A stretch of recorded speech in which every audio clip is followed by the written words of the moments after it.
बाहर शाम अपनी पूरी रंगीनी पर उतर चुकी थी। नीचे आने जाने वाली गाड़ियों के हॉर्न, लोगों की तेज आवाज में उछलते जुमले, बाहर बालकनी से आती मोल भाव की आवाजें शाम की पुरजोर जवानी का किस्सा बयां कर रही थी। नीचे रमुआ पान वाले ने पूरी आवाज पर नथनिया ने हाय राम बड़ा दुख देना गाना लगाया हुआ था। प्रेमा ने अपने को संभालते हुए पलंग के नीचे पांव रखा। चक्कर खाती दीवारों को देखकर उसने अपनी आंखों को हथेलियों से भींच लिया। कमजोरी से सारा बदन कांप रहा था।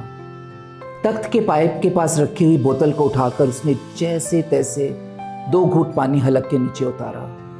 मंजू टेबल पर शायद कुछ खाने को रख गई थी। हाथ बढ़ाकर उसने उठाकर देखा। अखबार में लिपटे 2 मक्खन लगे ब्रेड के टुकड़े थे। 2 कौर खाकर उसने उन्हें वापस अखबार के टुकड़े में लपेट दिया और वापस सिरहाने पर रख दिया। अखबार में शहर में होने वाले सफाई अभियान की कोई खबर चमक रही थी, जिस पर सड़क पर झाड़ू लगाती किसी बहुत बड़े घर की बहू की तस्वीरों के चेहरे पर मक्खन के निशान उतर आए थे। यार ये कमरा भी कितने गंदा हो गया। 1 हफ्ते में हफ्ता हो गया यार, इस मुंह में बुखार को अब की उतरने का नाम ही नहीं ले रहा। अपने आप को संभालते हुए उसने चप्पल में पांव डाला। बदन का पोर पोर दुख रहा था। यार मरा इतना तो कभी इस धंधे में भी ना दुखा। एक टाइम था 5-5 मर्द निपटा देती थी एक दिन में। मजाले शिकन भी आ जाए कोई चेहरे पर, और मर्द भी ऐसे वैसे नहीं, सारे के सारे पौड़ा ऐसा। जब भी किसी कमीने का मन अपनी बीबी से ना भरता, आ जाता उसकी देह को रोंदने। इन मर्दों की सारी मर्दानगी ना रंडियों के बदन पे चढ़कर ही साबित होती है। बाथरूम में नलके के नीचे बैठे हुए उसने सोचा, अब तो शरीर भी ढलने लगा है। अपने बुढ़ापे का कोई इंतजाम नहीं कर पाई है वो अब तक। उसने अपने हथेलियों से पानी लेकर अपनी आंखों पे कुछ छींटे मारे। बस ये एक जिम्मेदारी पूरी हो जाए, फिर वो अपनी ढलती हुई उम्र को देखेगी। पानी की ठंडी धार बहुत सुकून दे रही थी। तौलिए में बालों को लपेटते हुए उसने अपने आप को आईने में देखा कि बालों में चांदी का रंग भी झलकने लगा था। कल परसों में मिर्जा के पार्लर जाकर इनका भी कुछ इंतजाम कराना पड़ेगा। किसी तरह से कुणाल की फीस की आखिरी किस्त चली जाए, कुछ तसल्ली होगी। लंबी सांस खींचते हुए उसने सोचा, इस हफ्ते रोज एक ग्राहक भी लग जाए तो जुगाड़ हो जाएगा। साड़ी को लपेटते हुए उसने सोचा, जिंदगी बीत गई है शरीर को झोंकते झोंकते, अब नहीं होता यार, अब नहीं होता। बस कुणाल की लॉटरी लग जाए तो चैन की सांस ले वो थोड़ी सी। मगर कुणाल को कैसे बताएगी अपनी और उसकी सच्चाई। कई बार सोचकर दिल हौल खाने लगता है। देखा जाएगा, बच्चा अच्छा निकल गया है, काम धंधे पे लग जाए, इससे ज्यादा उसे और क्या चाहिए। चेहरे को मेकअप से पोतते हुए उसने अपने आप को शीशे में देखा और मुस्कुरा दी। लोग भी ना यहाँ पैकिंग देखकर कुछ भी खरीद लेते हैं। होठों को भींचते हुए उसने लिपस्टिक को ठीक किया। अपनी ब्लाउज में हाथ डालकर दोनों छातियों को कुछ ऊपर खींचा। चल बसंती, बिकने को तैयार हो जा। अपने जिस्म का नाम उसने बसंती रखा हुआ था। जिसमें दिल होता ही नहीं था। दिल को जाने कब से उसने जिस्म से अलग कर छोड़ा था। जब ये जिस्म अकेला होता, दिल उसमें घुल मिल जाता और वो कुछ पल को जी लेती। कमरे का दरवाजा खोलकर उसने कदम बाहर रखा। बरामदे में लाल और हरी लाइटों में खड़े बदनों की नुमाइश कितने दिनों बाद उसको एक अजीब सा सुकून दे रही थी। जैसे हफ्ते की छुट्टियों के बाद कोई मजदूर अपनी दिहाड़ी पर वापस आया हो। रेलिंग पर थोड़ा सा झुकते हुए उसने अपना पल्लू सरक जाने दिया।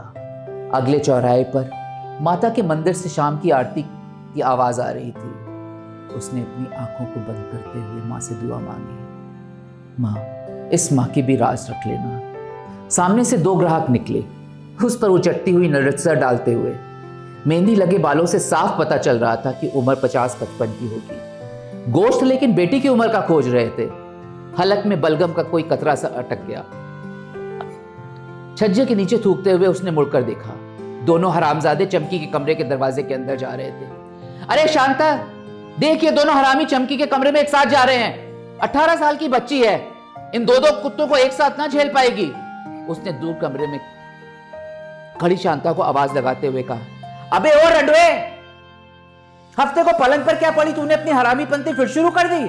आना तो कल सुबह अपनी दलाली लेने, तेरी गर्मी तो मैं निकालती हूं बहन के। रमो पादनाले की दुकान पर खड़े भीखू दलाल कुछ से चिल्लाते हुए उसने कहा, क्या करेंगी यार ये बच्चियां उसके बिना?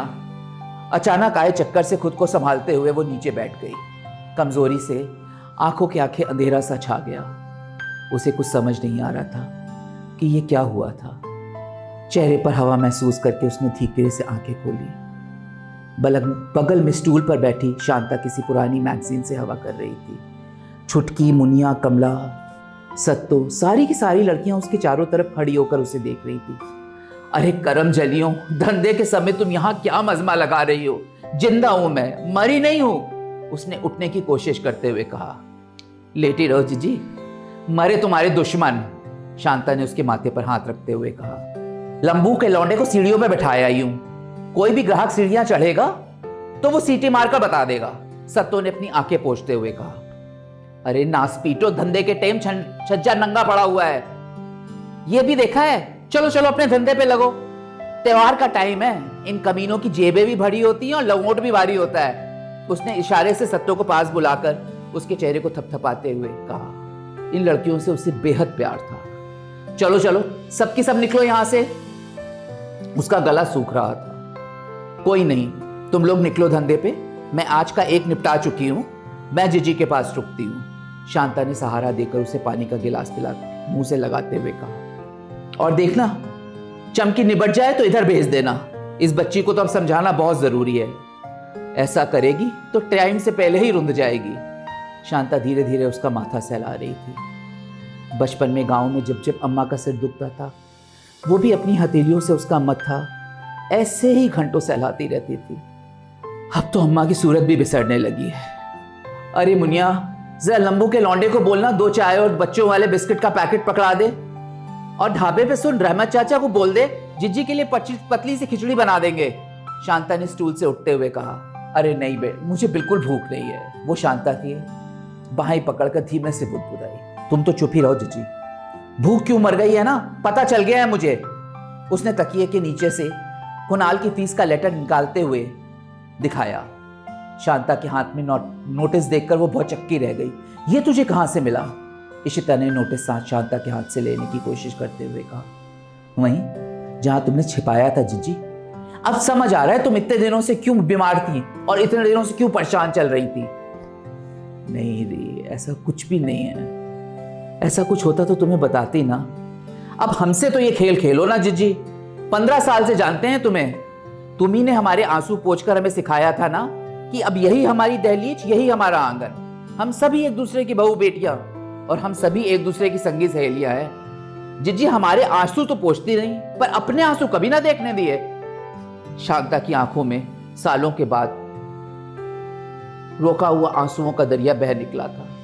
ना शांता, ना ना, रहने दो जिज्जी, रहने दो। कर दी ना तुमने वही शरीफों वाली अपने परायों वाली बात। जी तुमने ही कहा था ना कि हम रंडियों के जिस्म होते हैं, दिल नहीं। दिल तो शरीफों की बकौती है, जो दिल नहीं तो अपना पराया नहीं। फिर जी क्यों किया ऐसा? शांता इशिता की गोद में सिर रख के जोर जोर से सुबकने लगी। दरवाजे पर रहमत चाचा चाय का कप लिए खड़े थे। अस्सलाम वालेकुम रहमत चाचा, दोनों औरतों ने अपने अपने सर पे पल्ला ढकते हुए कहा। वालेकुम अस्सलाम बिटिया। बिटिया याद है 25 साल पहले जब तुझे तेरा ही पति यहाँ पर बेच कर गया था, तेरे आंसू पोंछते हुए मैंने और बीजी ने तुझे समझाया था, घबरा मत, इस गली में सिर्फ जिस्म भेजे जाते हैं, रिश्ते नहीं। चल अब दोनों चाय पी लो, अभी खिचड़ी भेजता हूँ। रहमत चाचा एक काम कीजिए, कल से 20 दिनों तक हर लड़की अपनी एक एक दिन की कमाई आपके पास जमा करेगी। 20 दिनों में फीस पूरी हो जाएगी कुणाल की, तो आप उसको सीधे कुणाल को ही भेज देना। शांता ने नोटिस का कागज रहमत चाचा को पकड़ाते हुए कहा। शांता, तुम सबका ये क्या कर रही हो यार? ना चिची ना, तुमने ही सिखाया था ना, हम रंडियों के पास वसीयत छोड़ने को कुछ नहीं होता, तो इकट्ठा क्यों करना? बहुत हुआ, अब तुम अपने ठाकुरजी संभालो और हम धंधा संभालती हैं। शांता ने इशिता की पेशानी पर अपने होंठ रख दिए। इशिता ने अपनी आंखें मूंद लीं।